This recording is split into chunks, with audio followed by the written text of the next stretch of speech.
జనభైరి news కి స్వాగతం. గత ప్రభుత్వం వల్ల ఆర్థికంగా దెబ్బతిన్న రాష్ట్రాన్ని మళ్లీ ముందుకు తీసుకెళ్తూ ఇచ్చిన మాటను నిలబెట్టుకోవడానికి కూటమి ప్రభుత్వం కట్టుబడి ఉందని తెలిపారు. గత 5 ఏళ్లలో రీసర్వే పేరుతో ప్రజల్లో ఒక రకమైన భయాందోళనలు సృష్టించారని, కానీ ఇప్పుడు ప్రజాస్వామ్యబద్ధంగా ప్రశ్నించే అవకాశం లభించిందని అన్నారు. చంద్రబాబు నాయుడు నాయకత్వంలో రాష్ట్రానికి, నియోజకవర్గానికి మంచి జరుగుతుందని ఆశాభావం వ్యక్తం చేశారు. ఎన్నికలకు ముందు చంద్రబాబు నాయుడు ఇచ్చిన సూపర్ 6 హామీలలో భాగమైన అన్నదాత సుఖీభావ పథకం కింద 2వ సంవత్సరానికి సంబంధించి మొదటి విడతగా 7,000 రూపాయలు నుండి 5,000 రూపాయల వరకు కేంద్రం నుండి 2,000 రూపాయలు నేరుగా రైతు ఖాతాల్లో జమ చేయడం జరిగిందని పేర్కొన్నారు.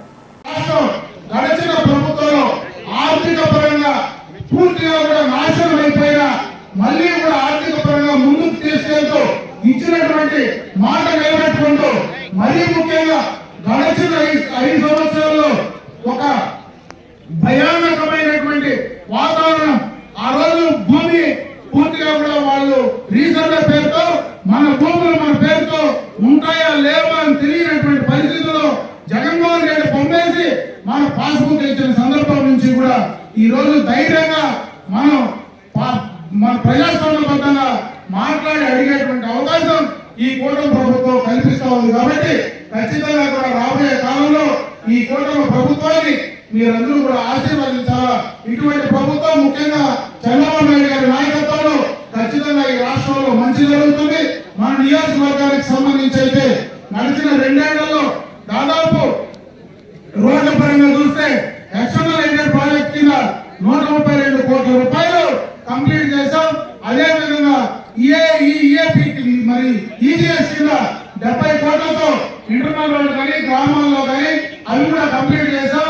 డిఎంఎఫ్ కింద 9 కోట్లతో వాటిని కూడా శాంక్షన్ చేసి ఆ రోడ్లన్నీ కూడా కంప్లీట్ చేసే కార్యక్రమాన్ని చేస్తా ఉన్నాం.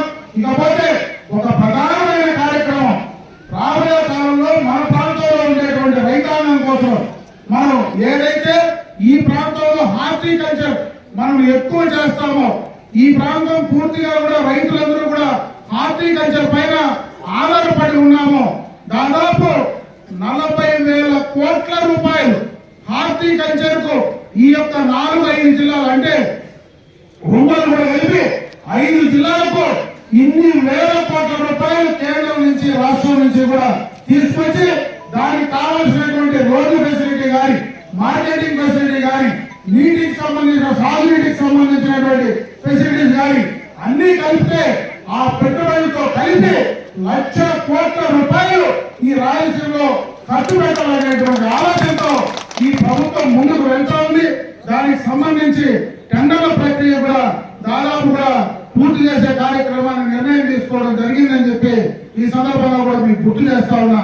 అదే కాకుండా మన ప్రాంతంలో త్రాగునీటికి సంబంధించి ఎప్పటి నుంచో కూడా గ్రామాల్లో బోర్లు వేస్తే ఆ బోర్లో ఈ సీజన్ ఎప్పుడైనా ఇట్లా కరువు వచ్చినప్పుడు ఆ బోర్లన్నీ ఎండిపోతే మనం మళ్ళా బోర్లు వేసి ఆ బోర్లు వేస్తే ఎలక్ట్రిక్ కనెక్షన్ లేకుండా చాలా సమస్యలు ఎదుర్కొంటా ఉన్నాం.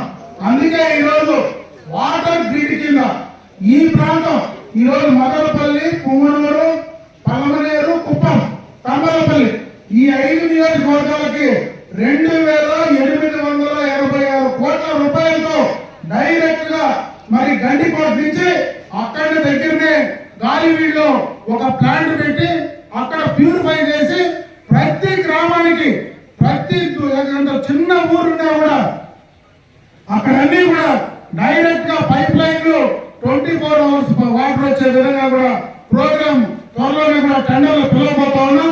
ఇవన్నీ కూడా ఒక సంవత్సరం లోపల ఈ కార్యక్రమాలన్నీ కూడా పూర్తి చేస్తే ఖచ్చితంగా త్రాగడానికి నీళ్లు కానీ, వ్యవసాయం చేయడానికి సాగునీటికి సంబంధించి కానీ, అదేవిధంగా మనం పండించిన పంటలు మార్కెట్ తీసుకొని వెళ్ళడానికి దానికి సంబంధించినటువంటి రోడ్డు డెవలప్ చేయడం కానీ, ముఖ్యంగా పలమనేరులో ఒక ఇంటిగ్రేటెడ్ మార్కెట్ కావాలనేటువంటి ఆలోచనతో ఈ 2 సంవత్సరాలు పోరాడితే 33 ఎకరాలు ఈ రోజు క్యాటిల్ ఫార్మ్ ఏదైతే ఉందో క్యాటిల్ ఫార్మ్ దగ్గర అడిషనల్ గా ఒక పెద్ద మార్కెట్ యార్డ్ లో మనం శాంక్షన్ చేసుకొని భూమి కూడా అలాట్ చేశాం. త్వరలోనే ఆ మార్కెట్ కూడా అక్కడనే స్టార్ట్ చేయబోతా ఉన్నాం. కాబట్టి హైవే పక్కన ఉంటుంది. అన్ని రకాలుగా కూడా రైతుల కోసం ఈ కార్యక్రమాలన్నీ చేయడానికి ఈ కూటమి ప్రభుత్వం ముందుకు వెళ్తా ఉందని చెప్పి మరొకసారి ఆ యొక్క కార్యక్రమాలు ఈ రోజు త్వరలోనే నిన్ననే కూడా మినిస్టర్ గారు కానీ వాళ్ళు మాట్లాడడం కూడా జరిగింది.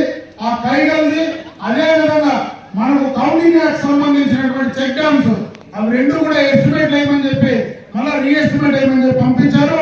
మనకు డైరెక్ట్ గా మన ఐఎంపీడీ ఫండ్స్ తో కానీ లేకపోతే ఇప్పుడు ఎవరైతే మనకు ఈ యొక్క కొత్త 1,00,000 రూపాయలు